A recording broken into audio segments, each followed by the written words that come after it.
তো প্রশ্ন বলা আছে, if a number x is subtracted from 52, 47, 20 and 19, the resulting numbers are in proportion, what is the value of x plus 5? তো প্রশ্ন দেওয়া আছে 52, 47, 20 অ্যান্ড 19। তো এই ধরনের কোশ্চেন করতে গেলে আমাদেরকে প্রথমে ডিফারেন্সটা বার করে নিতে হবে, যেটা হবে 5 অ্যান্ড 1।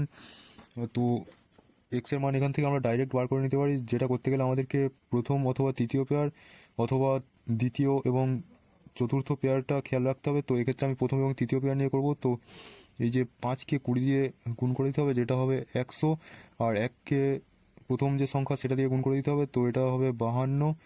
তো এদের ডিফারেন্স নিয়ে নেবো আমরা, যেটাকে এই 5 এবং 1-এর ডিফারেন্স দিয়ে ভাগ করতে হবে, যেটা হবে 4। তো এটা ক্যালকুলেট করলে আসবে 48/4। তো এখান থেকে এক্সের ভ্যালু আমরা পেয়ে যাব 12। তো প্রশ্নে বলা হয়েছে যে এক্স প্লাস 5-এর ভ্যালু, তো এক্স প্লাস 5 এর ভ্যালু হবে 17, যেটা হলো আমাদের অপশান সি।